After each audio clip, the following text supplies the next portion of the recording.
चलिए आज हम बात करते हैं उत्कृष्ट मॉडल विद्यालय प्रवेश चयन परीक्षा की साइंस सब्जेक्ट की लेक्चर नंबर 5। तो चलिए शुरू करते हैं। सबसे पहले अपन पहला पॉइंट पढ़ते हैं। मलेरिया जो होता है, जो मलेरिया रोग होता है वो मादा एनफ्लीज मच्छर के काटने से होता है। ठीक है ना, मलेरिया जो रोग होता है वो मादा एनफ्लीज मच्छर के काटने से होता है। दूसरा पॉइंट क्या है, मनुष्य के शरीर में गुणसूत्रों की संख्या 46 होती है, 46 होती है, ये याद रखना है। थर्ड पॉइंट क्या है, सूर्य के प्रकाश में विटामिन डी की पूर्ति होती है। माने जो विटामिन डी की पूर्ति कहां से प्राप्त होती है, माने पूर्ति कहां से होती है, सूर्य के प्रकाश से। चौथा है नर जनन अंग क्या है, वृषण है। इसके बाद पांचवा पॉइंट क्या है, रेबीज रोग पशुओं के काटने से होता है। और जैसे मान लो कुत्ता काट देता ना तो अपन को इंजेक्शन लगाना पड़ता है, दवाई लेनी पड़ती है। उसके काटने से क्यों अपन को इंजेक्शन लेना पड़ता है, क्यों, ताकि वो अपने शरीर में रेबीज रोग ना हो सके। ठीक है ना। छठा पॉइंट क्या है, हैजा एक संक्रमण रोग है जो विब्रियो, कौन से, विब्रियो कोलेरी नामक जीवाणु से होता है। तो ये ध्यान रखना, क्वेश्चन आ सकता है कि हैजा जो रोग होता है वो किस नामक जीवाणु से होता है, तो विब्रियो कोलेरी नामक। ठीक है ना।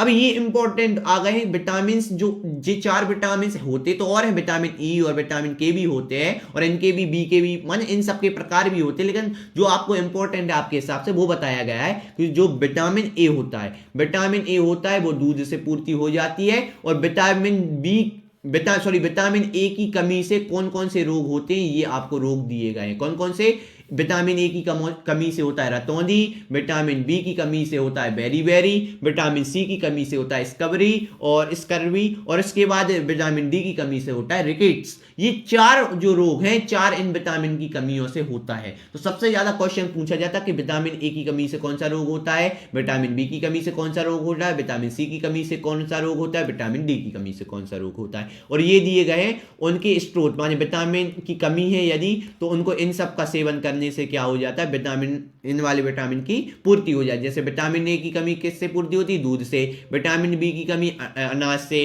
विटामिन सी की कमी खट्टे फलों से। विटामिन डी की कमी सूर्य के प्रकाश से। और इन सब की कमी यदि होगी तो ये रोग हो सकते हैं। विटामिन ए के लिए रटौंधी, विटामिन बी के लिए बेरीबेरी, विटामिन सी के लिए स्कर्वी, और विटामिन डी के लिए माने कमी से होता है रिकेट्स। ठीक है ना। इसके बाद अगले पॉइंट पे बढ़ते हैं। बायोगैस का मुख्य घटक मीथेन है।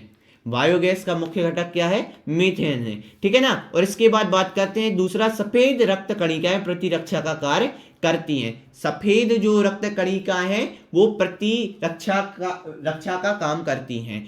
ठीक है ना। जल, फिर इसके बाद तीसरा क्या है, कवक जो अपना भोजन सड़े गले मृत पदार्थों से प्राप्त करते हैं, मृत जीवी कहलाते हैं। माने ऐसे जो जीव होते हैं जो अपना भोजन किससे प्राप्त करते हैं, सड़े गले मृत पदार्थों से करते हैं, वो मृत जीवी कहलाते हैं। अगला पॉइंट क्या है, कोशिका का प्रोटीन कारखाना, कोशिका का प्रोटीन कारखाना राइबोसोम को कहते हैं। ठीक है ना। पांचवा पॉइंट क्या है, टाइफाइड रोग जो होता है वो साल्मोनेला टाइफी नामक जीवाणु से होता है। ठीक है ना। और छठा है, किसानों का मित्र किसे कहते हैं, केंचुआ को कहते हैं। ये भी क्वेश्चन पिछले कई सालों से आया है तो आपको ध्यान रखना है। ठीक है ना। पोलियो रोग जो होता है वो पोलियो वायरस नामक विषाणु से होता है। और फिर आठवां पॉइंट क्या है, छोटी माता जिसे चिकन पॉक्स भी कहते हैं, वो होता है बर्सीला जोस्टर नामक विषाणु से फैलने वाली एक संक्रामक बीमारी है। ठीक है ना। अगला 9वां पॉइंट क्या है, सर्दी जुकाम मुख्यतः राइनो वायरस नामक विषाणु से होता है।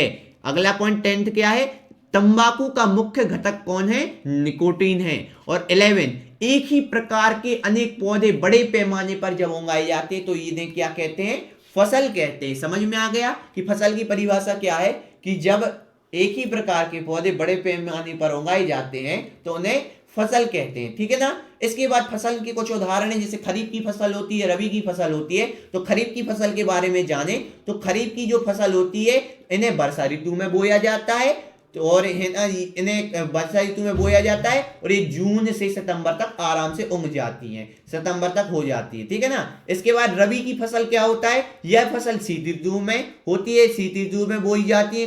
किस ऋतु में, शीत ऋतु में बोई जाती है। ठीक है ना।